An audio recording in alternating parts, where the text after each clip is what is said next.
to be awesome in crisis? We have an amazing guest for you today. Her name is Becca Feldbaum Steyer. She's remarried, whatever. Feldbaum is what, if you go to buy her book, it's under Feldbaum. But Becca's here with us today, and she's going to answer. Start typing, guys. Get your questions ready, because these are things you always wanted to know. What do I say? What do I do? How can I be great in crisis? Welcome on board. Love to have you here, Becca. Thank you so much for being here. Thank you so much for inviting me to your show. It's really an honor to be here. That's great. Fantastic. So I'm going to we dive deep very fast. I know you do. So I just want to start. How do you be great? What is the secret to being great in a crisis? So, I'll tell you personal experience. I guess I should kind of start there. I was 37 years old when my first husband passed away, and I was left with 4 adorable children. They're still adorable, even though they're grown up. And the oldest one was 7 years old. And so afterwards, I've always been a journalist. I always wrote, and my friends kept saying to me, how can we help you? Like, what can we do for you? And I really didn't know what to tell them, what to say, what to do. And they said, Becca, you really have to write a book. And so I took me a few years. Write a book on what to do and what to help people. Right. How to help people going through a difficult situation. So I always say that even though I wrote my book being a widow, I mean, this is a book that anybody can read if you want to help, somebody who is, handicapped, or a childless couple, or an older single, or anybody going through a hard time. The basics of it is, my story, but, it can help anybody out there. So I wrote the book, and I thought, gosh, that's going to be the end of it. And then all of a sudden there was this amazing write-up book review in the Jewish Observer. And then I got a call from these wonderful women in the Syrian community in Deal, New York. Can you come speak? And I didn't even think about that. And then it just kind of snowballed. No, it exploded. But let me just ask you, because I mean, it's awesome. And I really want to know this information. Like, and some of our staff has already read the book and are like, oh my, they're on fire. Like, really? You have her on this? You were so, okay. But I just have a question for you. Like right now, like we're just surviving in survival mode. It's COVID. We can't go out of the house. We can't, like, I get through, you get, all of us, like we get through the end of the day, we're lucky to get to the pillow before midnight, and we, the next day, and then we get our kids to school, and then they cancel because one teacher has COVID. It's like insanity, right? We don't know what to expect. We don't know what's going on tomorrow. So I'm just a little confused, because being great in crisis, like being great for other people, can you tell all the other people how to treat me? You know what I mean? Like, so explain to us how this kind of jives with the whole thing of, okay, we're going through crisis ourselves, and now you're trying to tell us how to help others in crisis. So can you explain that to us? Well, I mean, I'll tell you, like the main thing that is going on is that sometimes when you really are in crisis mode, as we all have been the past few months, not knowing what to do with ourselves, we just really have to focus on ourselves and our family. But I've really found that even when we are in these situations, if we're able to do anything to help other people, I can't begin to tell you how much it helps you also and be in survival mode. And, just little things, like I always say, you're going through a hard situation. Other people, you never know what other people are going through. But like, we can be there for ourselves, and we can be there for others. So for ourselves, I say we have to take care of ourselves. Whatever you feel is good for you, like, I like to write, I like to walk, like to listen to music, whatever is good for you, do. But remember, there's other people out there also. And if you're able to do and help, with others, it's just an unbelievable, wonderful thing. And it kind of gets you out of a gloomy mood, knowing that you're still able to give. Right. One of the things we're talking about is, if you have like this harried, insane day, and your neighbor calls and says, help, I'm in the middle of a recipe, I need eggs, or whatever it is, or somebody calls and says, I'm really depressed, can you be there for me? Or you talk to her and you realize she's really depressed, and you have a million things to do, and the house is flying, and you just tell the kids 1 second or whatever, and you go and talk to her for 15 minutes. When you hit that pillow at night, it's kind of like, I didn't just survive, I also had that little pocket of being there for somebody else that it's uplifting. So that's one of the things, that's how it ties in. Hold on, we have a question here from Instagram. Give me 1 second. Okay, go ahead, Sarit. So firstly, we have a commenter who said, I agree, sometimes it's easier to help other people than ourselves. And it's almost as though it becomes a distraction, because when you're helping someone else, you're not as focused on what's going on in your own life. And it almost makes you realize, okay, what you're going through is not so bad, because this person is obviously dealing with something that's bigger usually. Whoever that was, give them a shout out. That's awesome. Thank you. Yeah, Good point. And then somebody was asking, in terms of when you were saying, Becca, how when your friends were asking you, like, what can we do for you? And you yourself didn't fully know what you needed. Do you find that people have different reactions when they're in crisis, and some might want support, some might want people away, some might want to be touched, some might not want? Like, how do you gauge where the person's holding and what they need?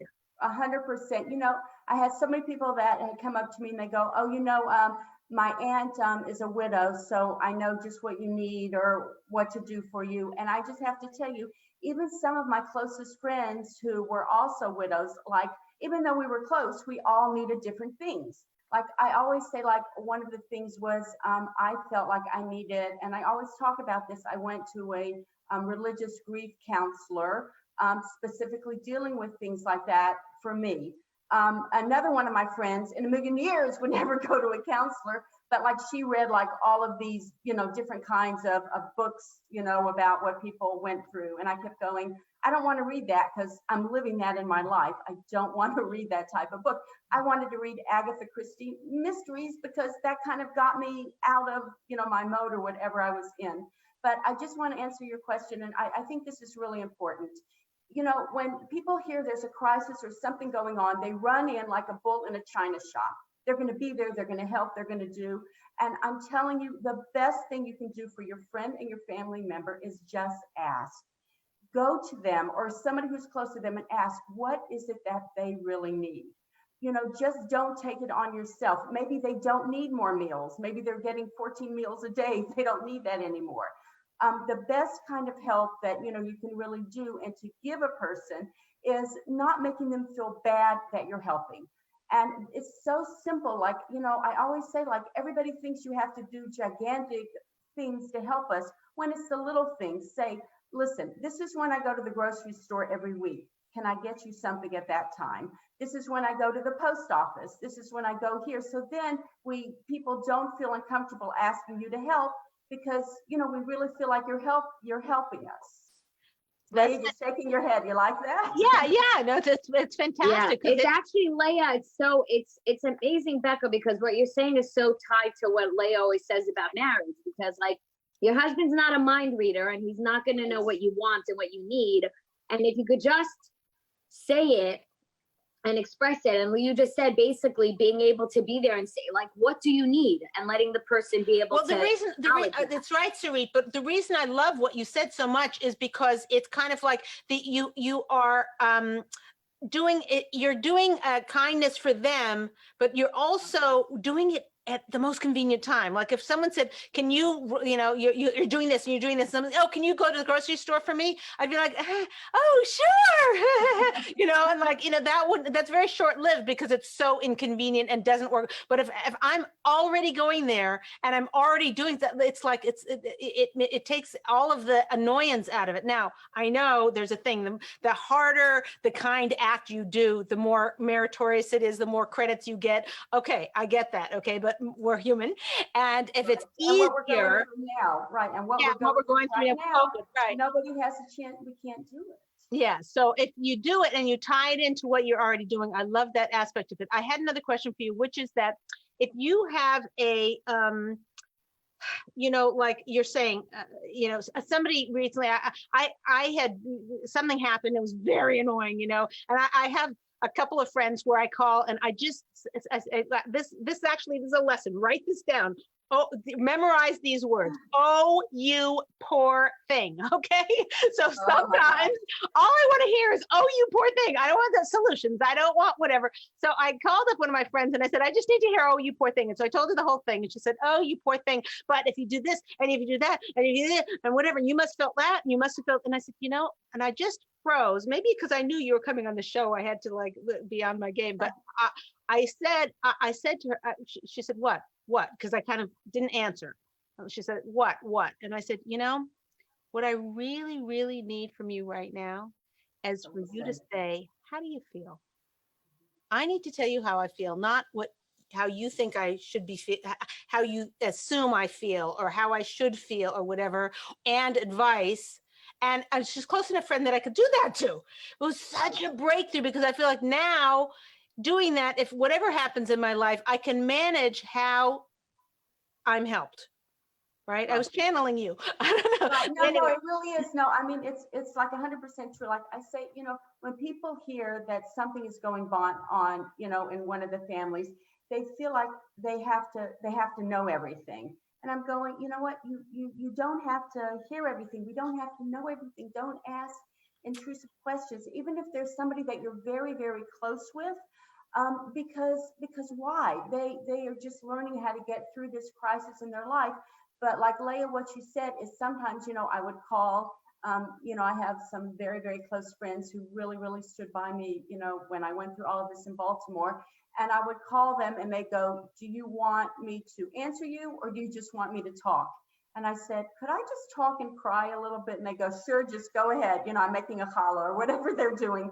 And it was just so wonderful, so validating, that you have friends and you can do that. Sometimes you can't give over a message and you shouldn't give over a message. So the question is, I was going to say, I can relate to this, but maybe other people that I know, when they hear of somebody who's going through a challenge or whatever, it's just better just to like, well, I'm sure she's got closer friends than me and, like whatever, because it's just so uncomfortable and you don't know what to say and you're afraid of saying the wrong thing. And it's, that it's worse if you call and say the wrong thing than if you're just a jerk and doesn't call at all. And don't and do the wrong, whatever. You know what I'm saying? But like, how do you get over that hurdle? I mean, like, what's a trick for that? No, I mean, like I always say, listen, like you don't know, I sometimes, I wrote this book. I don't know everything, sometimes, things come up and I hurt people's feelings and I really don't mean to, but, I'm just saying, it doesn't always have to be a phone call. You can, if you really don't know the right thing to say or how to approach them, like send them a card, something like that in the mail. And just, that means a lot to people. Just, I keep talking about, it doesn't have to be big gestures. It can be just like little gestures, like right now, if I want to just make sure I bring this up. So I just want to put this in here, but right now we're going through the Jewish holidays. It's the Jewish New Year. Let's just say next week, Yom Kippur is coming up, the holiest day of the year. And I ask you, do you know people who are by themselves who would love it if you just called them and asked to come over for breakfast? A single person told me that makes her Yom Kippur davening so much more because she's by herself. And, just knowing that she has a place to go after Yom Kippur. I mean, that is just a phone call. That is just being there for somebody, with different holidays, everything that comes up. One of the things I was really most proud of in my book is that, I wrote the chapter on Shabbos and Yontif, like, how to help people. And I'm saying it's just a little thing, honey cakes, which I did for Rosh Hashanah, give it to different people. For Pesach, you can send candy, Hanukkah, you can send toys for the kids. Shavuos, I have an unbelievable Shavuos story, when you're supposed to send flowers to people. So I was speaking in a community once right before Shavuos, and I said that I have a friend, and every single year on Shavuos, she sends me a beautiful bunch of flowers because she says her husband always sends her flowers, and I don't have a husband, so she doesn't put it that way, but she says, I want to send you so you have beautiful flowers too. So I gave this whole speech, left the community. all of a sudden, Erev Shavuos, I get a call from one of the women in the community who was a widow. And she said, Becca, you don't know what you did. She goes, everybody in the whole community is bringing me flowers now. And she goes, I've run out of vases. I don't know what to do, you know. And my mind, I was thinking, oh my goodness, they listen to me. I'm so happy. But I'm just saying, it's just little things like that, you know, and you know, for Shabbos, you know, I can have a whole Leah ladies talk, you know, just on Shabbos things, but I'm just saying, you know, invitations, just little things like that, or people's holiday. You know, people are lonely, and you know, if you're already making a meal for your family or you're doing for somebody, you know, just think of somebody else who's by themselves, and you know, keep And them reach involved. out and reach out for them, but also so that you feel good about Also. you're just you go to bed feeling like you've done something good. Okay, I've got tons of things here going. Okay, so Sarika, go ahead. So from Instagram, somebody actually wrote that these are such amazing lessons for a community of what they need to be doing. She says, and it's so apropos for singles. It's what singles need because often they're forgotten. And not necessarily, and I think that was one of the other questions that came in as well, is that it's not necessarily a crisis of, you know, in your situation, it was, you know, your husband passed away and there was all this sadness and there's all this support of everyone like feeling bad. Sometimes these divorced people are feeling that they're to blame, or people are blaming them and not as supportive or not as feeling bad. So they're not getting that support. Do you have anything that you can tell people about how to help others that Great question. Thank you for asking it. Keep typing, guys. These are great. Go ahead. They're wonderful questions. So, I mean, I'm sure, I mean, if you haven't heard of these organizations, let me just throw them out there. Samchenu, you know, is an unbelievable for people who are that's going to take too long to just no. I'm just saying, like sister to sister, when we're talking about divorcees, you know, people, like there's different organizations like that. But I want to say that, you know, people, like when people are like in different situations and they're alone, people tend to like go, you know, to judge and see whatever they're doing. You shouldn't judge. When you see somebody is alone, and you should see, you could reach out to them. Maybe when it first happened, like you're talking about a divorce, maybe when they first got divorced and they just weren't up to, you know, going to your house or doing stuff with you, but there's no reason you can't try again. You know, don't say, oh, she didn't want to come, so I'm not going to invite her again or him again. You know, things change, time, you know, different things change like this. So, you know, you should be open, you know, don't take it as an insult. Just remember they're going through a hard time, and just be there for them when they want you to be for them. So you're saying try something, and if it fails, just try again a few months later, a few weeks later, something like that. Just keep being persistent. But for, you know, if you make an invitation now with COVID, people aren't necessarily doing invitations so much. I know, at least in my community. So what other kinds of, do you have like a list of things that you can do with somebody? Let's say they get divorced and they're really going through a hard time. A lot of times that means an enormous amount of financial hardship that comes with it. Right. So that also, like, well, first of all, I mean, I know a lot of people right now that are going out, you know, for meals, for Shabbos and Yom Tov, they're doing it on their porch, and they're inviting people to come over and like just sit on their porch. And also, like, you can go for a walk with them. You know, you can go out really for a lunch. You know, now they're having people, you know, they're sitting outside, go for a park. I mean, you know, there's always something that you can figure out. People are smart. People can figure out and to do. But, you know, Leah, you know, when you brought up, you're the one that brought it up about the financial matters. And I'm just saying, like, you know, that is like a major, major thing. When you're talking about crisis, how people are financially, you know, people, you have to be able to be there to help. If you are able to help, I always say that, you know, you can do things in a private way. You don't have to do it in such a big way to embarrass the family. You could help pay for this kid's tuition. You could help pay for braces. You know, you could send over, if you don't have so much money, maybe send over a coupon so the family could go out, you know, for like pizza and ice cream or something like that.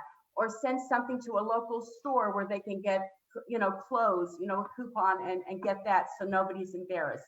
I know somebody who goes into the grocery store and asks the grocer whose account is high that can't afford it, whatever. And he pays down Wow. people's accounts. That's really wonderful. I mean, Yeah. I also like a personal experience once. I remember the kids were sleeping at night and all of a sudden I hear my front door was rattling and I'm going, oh my gosh, like what is going on? And I went downstairs and there was an envelope under the door and I said, Becca. And then it goes and it said, for you, dear Becca, use it as you need. It was anonymous, right? But the thing is, I recognized the handwriting, so I knew who sent it. But I realized they wanted it anonymous. It was $500. It was $500 bills. And I'm not saying that people have to give that amount. Please don't think that. I'm saying your honey cakes and things like that matter as much. But I'm just saying, if you have the means to give, don't think, oh, the person's going to be embarrassed because I'm going to give. Let me tell you, I've been in this situation. We're not going to be embarrassed. Just do it in a way, that is good for us and that makes us feel happy about taking it, right? The best way to give is not knowing, who is the giver. Who the giver is, right? This is a Jewish tradition that you don't know who the giver is, and the giver doesn't know who the receiver is, so that it's anonymous. The person doesn't feel embarrassed. They see them in the grocery store and like, oh gosh, either the giver or the taker would feel embarrassed. Okay, Right, go. well, we had someone on Instagram who actually said, you said honey cake is almost as good. But a lot of people are writing just baking someone a challah or bringing them a bottle of wine or dropping off something for their kids. That's a good one because a person doesn't feel so bad when it's like something's being done for their children.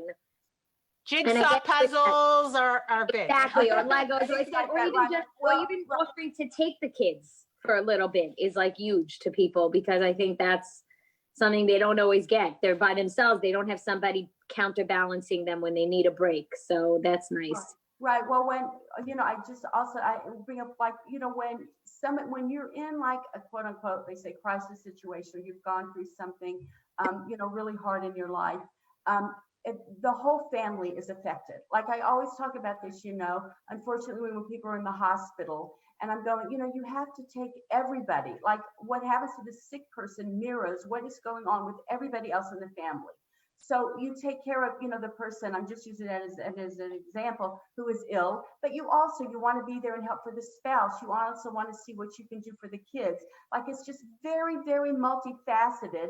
And maybe you can't do just for the sick person or for the spouse or for the kids, but maybe one of them you would be able to do for. So I want to ask our audience, you guys, can you write down what a crisis that you're currently having right now, or something that's really troubling you, and what you would want to hear? Because this is very interesting to me. When Sarit was talking about the various different things that people, this one, like she is also a widow and she wanted to read lots of books about it. She'd never go to therapy. The other one wants to go to therapy. So it would be very interesting to hear what you would want to happen, in whatever, maybe it's with COVID. Maybe you just want you're there dealing with, 3 kids and it's crazy. And this one's got, this one's at this age and needs that kind of homework. And you got to do math with the other kid. And, and you have a single friend who kind of like is like, well, now I'm working from home. It's not so bad, and I don't have to commute anymore. What would you want them to do for you? What would, so I would love to hear as Sarit, as those come in, please let me know. And go ahead with the question that you had. Yeah, so the question that have from social media is, what suggestions do you have for someone to be there for someone else if they're far away? They live in a different state or country, or even nowadays with COVID, where certain people are not seeing each other. What can you do for someone? How can you lift up their spirits and be there for them? Great question. Thank you for that great question. Yeah, that's great. Even if you're far away, you can always, pick up a phone. You can always send a card. You can always, like my husband says, my middle name should be Amazon. Go online and just like, and just send something, to somebody right now. Actually, I'm working on this situation right now because somebody very dear and near to me in the family just tested positive, and the entire family is inside. So I said, okay, just send me COVID links. Just send me Amazon links so I can help out. But I'm telling you, like, just the calls and the little things like that, it just matters, even though, you're far away. I mean, Baruch Hashem, thank God, we live in an age where it's not a problem with communication. I remember going to seminary and calling my parents like once every 3 months, 100 years ago. And here the girls are calling 4 times a day if they're in Israel now. But there's always something, that you can do, and you can bake something and send it. I baked and I sent my honey cakes, to some relatives, some, older relatives. So there's always something. Cute. Even Yes. if it's hard as a rock, they'll still appreciate it. By the way, on Torah Anytime's live stream, I'm assuming Reb Deb is Rebbitzin Deb or Debbie. She said, tell Becca she's an amazing role model for all Jewish women. I'm her former college roommate. She is amazing. So you got a shout out from your former college roommate. She also said the gift of your time is even more valuable than things. Spend time with someone and really focus your attention on them. Tutor a child or take them out for an ice cream. Making memories is so crucial. That's awesome. The other thing is that, it's very interesting. There's when you're sending a card. So then you you've got the card, you put a stamp on it, you put the address, and now you've got the pen in hand, and you're like, okay, what do people? First of all, for millennials, a card is like it's a piece of paper that opens like that. Okay, I'm joking. Joking myself. Sorry. No, it's okay. But there is something awesome. Anyone who gets mail ever knows it's just yummy to get something and like, oh, it's not like an ad or a bill. But anyway, so when you're there and you're sitting there and you're like, what can you give us examples of Yes. what you 3 words. Thinking of you. Oh, that's so funny. Shoshana, that's what you have to do. And yeah. When you're talking, like it doesn't have to be, again, I know it's sounding old when I keep saying all this stuff, but it doesn't have to be like this whole letter or whatever. Another good thing is when you have the cards, like I know I have some elderly relatives, and I always like to put in a picture of, of my grandkids, something like that would like cheer them up, what were you going to say, Serene? Little things like that. Yes, and I was going to say that it's so funny that Becca just said that because Thinking of you. Shoshana Bernstein on Torah Anytime's live stream said, firstly, that you're the best. And she said, second, the power of WhatsApp allows for a simple, I'm thinking of you. And I'm thinking of you is exactly the words you just used is sometimes the most important thing. On social media, on Instagram, we have someone who's actually sending their address because they want to try your honey cake, Becca. So I think that you're going to be very busy baking. My kids are going to really love this because I'm not the best baker. I just have one. And somebody else wants to know is that, does it mean that you're not sending a credit card in the mail? Because they would appreciate that. So hello, not yeah. okay. But I do have a question that came in from before that I wanted for Becca to address. Is somebody was asking, what do you say to somebody in a divorce? What is appropriate to ask and what is not? Some people, after they hear somebody got divorced, and let's say they've been through a long period of the process without being the divorce, some people say mazel tov, and you feel like, and then you don't. Mazel tov means congratulations, kind of. Yeah, and it says it's a joyous time, but it's a feeling of mixed emotions. How would someone know what to be able to say to someone who's going through that? I mean, the truth is, actually, I can't believe you brought this up because somebody very dear to and near to me finally got their get last week, and that's their divorce papers. Yeah. Yes, I'm sorry, the divorce papers. Yes, and I really wanted to jump up and down. But when I called them, she was very subdued, and so was I. And she said, it's like a death. And I go, I know, it's like a death. It's a different kind of death, but it's a death. When you approach them, like, I don't want to speak for divorcees. I have a few close friends who are divorcees, and I really don't want to speak for them. But just say, just when you see them, just say, it's nice to see you. You don't have to bring it up unless they bring it up. That is like one of my pet peeves. Whenever I speak or I talk to people, you do have to be careful what you say. You have to mind your words. But when somebody's going through something and you go over to them in the store and you go, how are you doing? Don't say how are you doing if they're going through a hard time. Say, it's so nice to see you. It really is. I remember when I first lost my husband, somebody came over to me And I mean, really, I was in Shloshim, was just, within the 30 days when I lost my first husband. And they said to me, I just want to tell you, I lost my husband 20 years ago, and you're never going to get over it, because I never got over it. And I went, oh, thank you very much. Like, what do you say to that? But another woman said to me, who also was a widow many, many years, she said, listen, it's going to be a hard year. Every first is going to be hard. Take one day at a time. And I'm saying, like, my message has always been, just whenever you speak to somebody, even if they've gone through a hard time, just try to be positive. They may be crying, they may snap at you, they may, just understand like what they're going through. But, it's just so important, your words. And, I say what started my whole book on a roll is when I was sitting Shiva for my first husband, and somebody came over to me and said, do you think you got him a good doctor?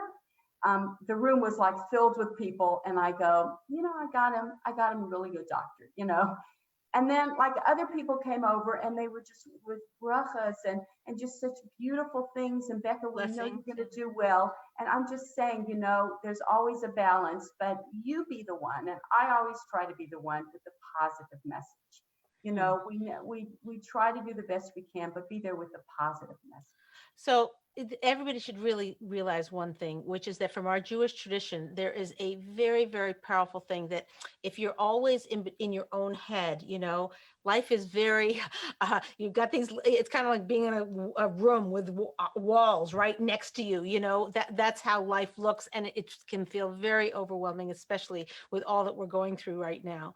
But here, there is a little window in our tradition that talks about how when you open your heart to somebody else and try to be there for somebody else, it's kind of like pushing those walls out, pushing them away and out. And it's kind of like you see things from a deeper perspective. And as Sarit was saying earlier, which is the fact that if you, if it's all about you and whatever, and you have no distractions and you just like all in your little bubble, there's no relief from it, and there's no sense of pride that you've gone above and beyond. Now, keeping the kids alive, that's already good on you, but that's big. But I'm just saying that doing these little things that Becca's talking about, it's very empowering.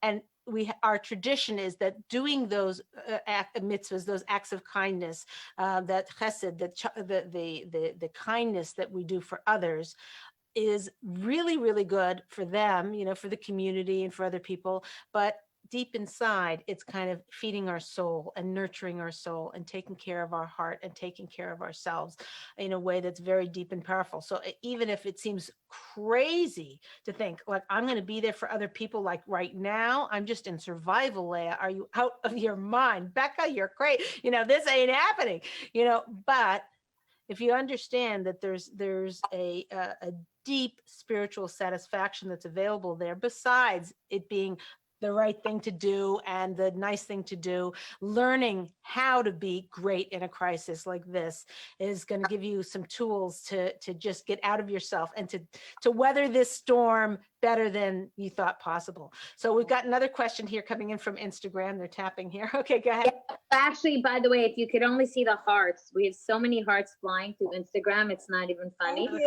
Thank you. Relating, and somebody actually said, thank you so much. You were so right about what you said about what to say for a divorced person. So it was really on the money. So someone asked, when I make Shiva calls, that's when you go to visit someone who just lost a loved one. And I don't know the family. I always sit in the back because I'm nervous and don't know what to say or how to start talking. I know it's a huge mitzvah. It's a huge good deed to do, but why does it always feel so uncomfortable? And sometimes I don't know the family, but I know the deceased and I want to honor them, but I feel so awkward the whole time. So great question. Have a whole chapter about it in my book. Okay. So I'll answer it very shortly, is that, I just want to say that, remember when you go, and I'm speaking to myself and not just the person who wrote in the question. So I just want you to take it the right way. When you go, when you're to somebody, it's called, to pay a Shiva call, it is for the other person. It is not for you. So if you're a little uncomfortable about it, it's okay. It's okay, because they see you there. And that's what matters. When they see, just people are surrounding them and they want to take away some of their pain from their loss, it just means so much. When somebody, I got a letter, like pretty much after my book was published, and this rabbi said that unfortunately there was a loss in his class, and one of the Bachurim passed away, and he went to be Menachem Aval to the father, and the father was sitting there, and he didn't know what to say. So he just sat there for an entire hour because he just read my book, and they said, if they don't speak to you first, you don't speak. And he saw that the father didn't want to talk, and he just sat with him for an hour, and then he left. And he said after that week, the father called him and said, of anything anybody did to me for the whole week, it was that you just sat and I could just feel your pain. You didn't have to say anything. So I'm saying that meant so much to me. On the other hand, I got a call from a friend, unfortunately, who was sitting Shiva for her husband. And she called me on the phone and she said, do you have any of your books handy? Could you bring them to my house? There's a few people who need to read them. And, I'm going, okay, I don't know if this is the great time to give them out. But, she said there's somebody who's here who is really, it's just really bothering me. And I just don't know what to do. And so I went over to the house and I kindly spoke to the person and I asked them to leave because, you're there for the mourner, but more times than not, people are there, to help. And I also want to put in a plug, for like children and teenagers. If it is appropriate, you should bring them to the Shiva house because when they become adults, they are never going to go because hopefully they've never had a tragedy in their life. They've been there. But it's such a good thing for them to be able to go and to see how to act, and how they learn that is, from the parents. So, so you're saying bring a teenager kid to the morning house, the house of mourning. I'm sorry, right? If there's somebody there who they know is a friend of theirs who is sitting Shiva, it's nice that you should bring them and teach them, how to be Menachem Aval, their friend. It's very important because if they don't, they're not going to go, whatever, they're not going to go as an adult. And it's something that's very important. And just don't. What do you mean they're not going to go to as adult? You're saying, in other words, if they don't have that experience, it'll be harder. Right. Because if they've already experienced going to a Shiva house when they're younger, if something has come up, then they're more likely to go and be more comfortable, when they're older. And it's just very, it's so very interesting, Becca, that you said that because I very much feel that way myself, and it's something I've always internalized, that I want my children to maybe it's the Israeli in me, but I feel like they have to experience certain things, and we could talk about it and we can converse about it, but I want them to understand that not everything is all rosy and there are things that people have to go through. And so I've always taken them when we've had either a family member, when my husband's father's mother passed away, it's their grandfather, or to, my daughter actually had a close friend who her sister passed away. So like things like that, I've always made it a point to go with them and bring them. And it's amazing to me to see how they're so much more in tune to what the person needs than we are. They're not as uncomfortable and awkward like we are. Right. They automatically feel this sense of understanding, and they go on my daughter once went and she hugged the person, and the person held her so tight, you could see it was the best hug she could have gotten, and no one else was willing to do that because everyone felt awkward. And my daughter, as a young girl, was that just seems right, so it's amazing what kids can pick up. That's Sarit's really daughter. Don't compare other people. Hello. So I wanted to take a little bit of a different turn, and I wanted to ask you from a perspective of, you personally, in terms of, during COVID and whatever. You don't have young kids, so I know it's a little bit of a different scenario than when you're just trying to survive, and But I just wanted to know, during this time in crisis or whatever, you made the honey cakes or whatever, for a person who is really overwhelmed in their life, maybe they're during normal life or whatever, they wouldn't have been so overwhelmed. But like now, it's just all bets are off or whatever.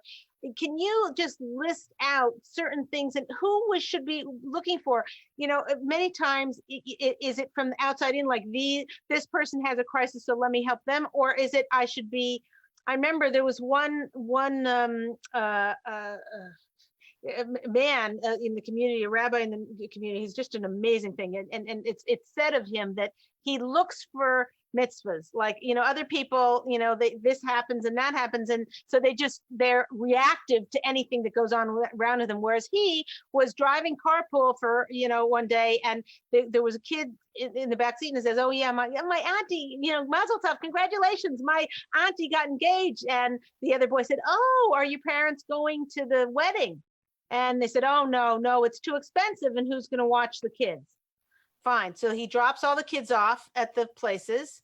You might know who I'm talking about. Amazing human being. Anyway, he calls the family and he said, I know you've got 9 children, but you are not missing the wedding. We're going to take all your kids for the week so that you can go be at your daughter's wedding. At your sister's wedding. Like, I even just thinking back on this, I'm just blown away by who that human being would be to be able to do that. And they did it. So I have a one-up story for you, if you don't mind. Okay. It really happened to me, because when you're saying that, I just have to say it. Okay. That when my first husband was really not well, the Pesach before he passed away, things were serious. Baruch Hashem gave us 6 more months that he was able to be with us. But anyway, it's the day before Pesach. My very good friends, I'm going to say their names, Avi and Connie, were supposed to go away the entire Pesach. And our Rav called and said, listen, there is a family in town. You're the closest ones, and you have to stay. Remember, this is right before Pesach. We're talking 24 hours. He said, close the cabinets, sweep the floors, don't look. And everybody in the wonderful Baltimore community heard about it. And everybody just started bringing them over food, and they were able to make Pesach. They just stayed home that whole Pesach, and they walked. You mean stay home to be there for you, you're saying? Yes, to be there. Rather than going on a holiday, on a vacation. Right, they were supposed to go away the entire Pesach and at one of their relatives' house, and they just stayed for us. And to this day, whenever I speak to Avi, he goes, that was the easiest Pesach we ever made, I go, because you didn't make it. But I'm just saying, you find people, with hearts, open hearts who are willing to do this. But it has to be the right time, getting back to the question you asked, Leah, like, everybody is so much in COVID now and things are going on. If you're able to help others, I'm saying it's fine. But if you are not, don't feel guilty about it. Listen, there were many years when I wanted to be there and I wanted to help others, but I had incredible financial obligations. I had incredible, little kids that I had to take care of. Right. A lot, was going on, and I couldn't. But I just have to say that whenever I got these checks or these coupons in the mail, I always said, Hashem, please, thank you. Someday let me be able to give back. So I'm just saying to the other people, if you have to take help from different people now, just stop and just pray and just say, hey, pay it forward. pay forward. Yeah. I always Instagram's the Haba G actually said, yes, my mother took me when I was a teen, and she really showed me the correct way. Now she knows how to do it because of that. And Anonymous on Facebook said, she read your book, Becca, and it's phenomenal. Yeah, So, that's awesome. So what the point of that whole little thing about this 2 stories, which are blow away, really blow away. You did one up me, by the way. But the rabbi is not diminished in my eyes, because not at all. It was unbelievable. But the point is that there's survival mode, which we're all in right now, but then there's the bumped up a little bit level. All we're doing in this show today is to bump you from like being a little bit like in your own, our own little world or whatever, to just like maybe once a week or once a day or every few days do something nice for somebody else that'll make you feel better, that it's good for the community, it's good for the person, it binds you and makes you closer to them. That is kind of like that's the point. However, there's another levels for people who are already maybe doing that the next level is to look at people like this rabbi and like these two good friends, Connie and Avi, whatever, who if I'm saying them right, who went beyond, like beyond. So that if you have the potential to do that and say, you know, this is like a crisis situation, and there was a couple of kids that didn't have a place to live. You know, I don't know what exactly happened, whether there was a medical emergency or an emotional emergency or mental health. I don't know what happened, but the word went around, these two kids need a place to stay.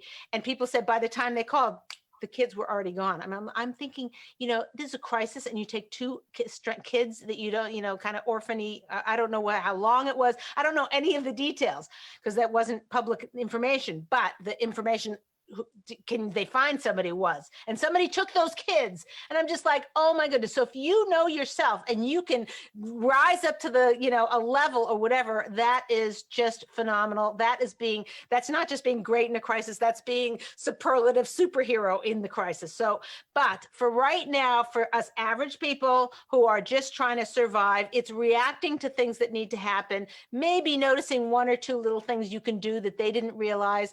You know, I actually did something, maybe that's brag, whatever. Maybe the people will find out. Maybe I shouldn't say, but anyway, somebody, you know, like this crazy thing, Erev Shabbos, they were having, something. I just saw that something was happening, and I texted and I said, you know, please feel free to use my house, whatever. Anyway, but I'm just saying that, just stepping outside of the comfort zone, like we're all nobody's in comfort zone, Leah. What are you talking about? But I'm just saying, just stepping outside your COVID survival to do one nice thing. Okay, we've got more questions coming in. Go ahead, sir. Oh, we have a question. Sorry, I had to unmute. So we had a question from someone who's saying, what do you do for people who, when you ask them what they need, they say nothing? And they say they don't need anything, even though you know they question. I'm so glad they asked that, because I meant to ask that and I forgot. Right. So you know what? I'll tell you the truth. If you're really close with the person, then, you know, wait just a little bit and ask again if they need something. If you're not so close with the person, but you know, like they have like a neighbor or a good friend or a relative in town, just say, you know, you can go to them and say, you know, I asked, and right now they said they didn't need anything. But if you hear of something they need, I'm really being serious. Can you get back to me and let me know? I think it's something like that, you know. That's not bad. And what about, you know, honey cakes or gifts or whatever? I mean, is that they're always appreciated? Are they appreciated, or do people feel like, yes. what does she think I'm like? Oh my like gosh. A reject? No, they don't think you're never. I'm going to tell you something. Only one time I've ever seen that people have said no, but most of the time they definitely do. And, you know, I'm just saying, like, you know, just like a little thing, but I guess it was big for me when I had my son's bar mitzvahs. I got a card, and my friends, like 25 of them or whoever it was, put together, and they bought me a beautiful small diamond necklace. And for my other sons, you know, they bar mitzvah, they got me like a small bracelet. And I always say, diamonds, yes, are a girl's best friend.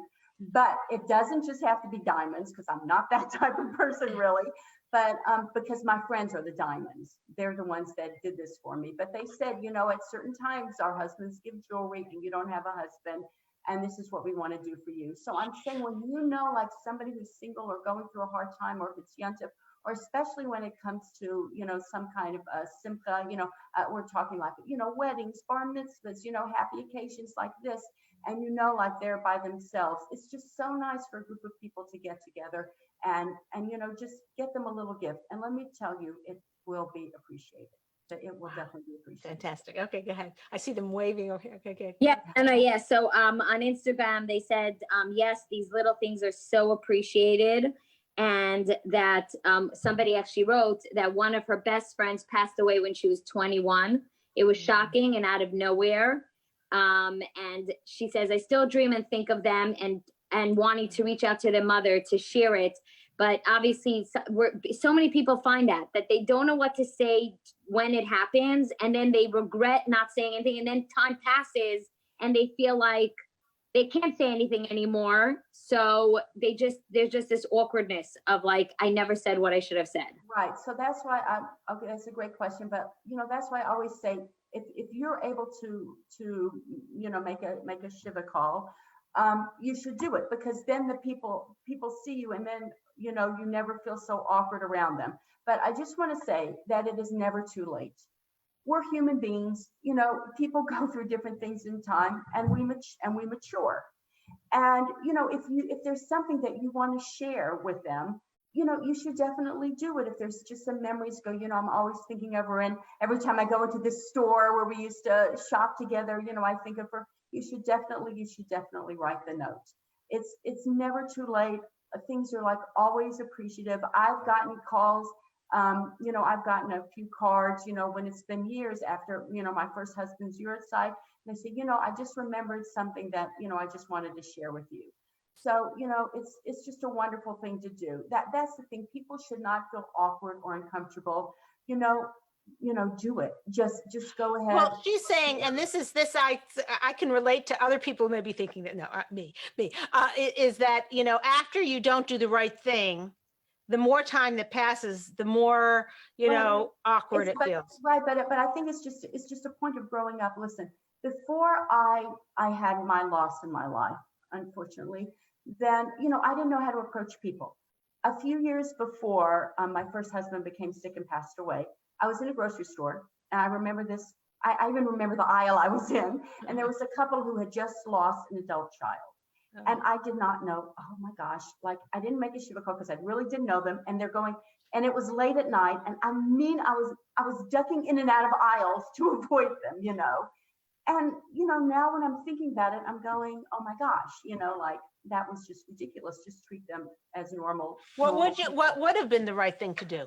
You know what would have been the right thing to do is, when you are in public, and this is really important, and I really try to get this across to people. When you are in a public situation and you see somebody who's just gone through something, say, it's so nice to see you. That is it. Do not start the conversation in public wherever you are. Do not start it. People do this in different synagogues, and they do it, at PTAs. Let the person just live like a human being. We had a case where somebody I know who was related to a relative of mine was not well, and thank God, they were in a car crash, and thank God they were better, and they were going to stores, and people were just surrounding this person, and all she wanted to do was shop. So her son or something sent out a letter to the whole community at large and said, please, when my mother goes out, just let her shop. If you have something to say to her, call her or send her a letter or leave a message or a text. But when people go out in public, it's just so important. You see them, just go, oh my gosh, it's so nice to see you. Just something like that. I would think that would make her feel so loved, being surrounded by people. You know what? Sometimes when you go out, you want to forget what has gone on and what you're going through, and you want to be, quote, a normal person. And just go out and deal with people and so is that something is that a across the board rule? Yes. Or across the board rule. I mean, everybody that I've spoken to, and I'm telling you, like, Baruch Hashem, I've had a lot of speaking engagements, all over the place, and afterwards people come over to me and they tell me all different kinds of stories, and I do ask questions because I do want to learn. I don't want to say every single individual, because I hate when people box me in and go, oh, you were an almana, oh, so you did this, you did that, when maybe I didn't at all. Right. But pretty much across the board, we just want to go out, we just want to be with our families. Just let us be normal in a normal environment. And just say, I'm so, it's great to see you. Nice to see you. It's great to see you. How is that for a nice thing? Okay, we have time for one last question. Go ahead, Sarit. Yeah, no, it just literally, somebody was saying, across the board, people are saying this is phenomenal and so valuable, and we're getting a lot of comments on this, but somebody is saying, if you don't say the right things at the right time, or if you messed up, or if you didn't approach anyone, is it okay later on to go back and approach them and bring up something, or are you going to be bringing up old hurts and old pains? Nah, forget it. Go on with life. People forget it. What? Don't say something, or don't say something. Say, if you really said something that really hurt their feelings, maybe go back and say something. But you know, people said things to me and I know they really didn't, you know, they really didn't mean it. And I'm telling you, so much is going on in life, what everybody's going through with COVID and just day-to-day living and everything. You know, just these little things, just forget it and go on. You mean, in other words, if you said something or did something, you either by neglect, you didn't do anything, or you said something that you kind of regret and you mulled it over in your head and said, oh, I wished I'd said that differently. So now you see them, it's 5 months later, you're in the grocery store, you're, you know, whatever. And now you're saying, don't bring it up again because it would drudge up old bad feelings. Right. Hopefully, like if you see when you have the conversation that they're a little bit uncomfortable around you or something, then you know what, then maybe in another time, I always say to this privately, you know, give them a call and say, listen, I hope I didn't inadvertently say something to hurt your feelings, you know, or whatever. Oh, But you're saying, wait, not in the grocery store. no, because get it. you should never do anything like this in a public place. You know, personal things like this, you know, they need to be talked about, you know, on a private level. People don't want to have these big conversations. Listen, there are some people who do, you know, you meet them and they want to talk about everything, you know, the person who passed away, the person who's sick, what happened with the divorce, where the kids are, you know, like there are people who want to do that, but the majority would really like it to be in a more of a private, personal setting. Yeah, makes a lot of sense. Okay, very good. I'm going to find out how can people get in touch with you? So they can get in touch. I have I have a website, www.RebeccaFeldbaum.com. It has where you can buy my books. Rebecca or Becca? Rebecca. Rebecca Feldbaum.com. Or Rebecca Feldbaum at gmail.com. You can go to the Feldbaum site, or I have a secular book for, you know, on Simon Schuster. I have a book. So, but my website, like usually, has all of my information. And I love to meet different people. I'm sorry it's by Zoom right now, but I just love to go to different communities and meet different people, even if it has to be by Zoom. And the website has, you know, a bunch of listings of, you know, all different topics that I speak about. You know, I gear them to the community that I'm speaking in. It's fantastic. And I just have to say, you really delivered on how to be great in a crisis. I really feel like, you know, it just is a level of awareness of, rather than being, you know, in our heads, like we've been for so many months or whatever. And I'm not saying me, okay, everybody else, maybe you guys are all running and doing kind acts and kindnesses everywhere, but it just kind of gets us a little bit outside of ourselves, you know, more than we already were before we started. And maybe some of you will take this and say, oh, that's awesome, because I'm feeling lonely, I'm feeling depressed, or I'm feeling isolated, or I'm feeling whatever. Let me make my new, you know, mission. Before I was commuting in 45 minutes each way to work. Now I've got that extra time and I'm kind of rattling a little bit, whatever. I'm going to take that and I'm going to every day make a 15-minute Seder, 15-minute plan every day to call somebody, a widow or people in the community or something, you know. So there might be people. Like the people that, sorry, I always say to people, just take one thing that I've said, you know, and run with it. Just That's one great. thing and just run One with thing it. It and makes run such a with it. difference in your life. That's great.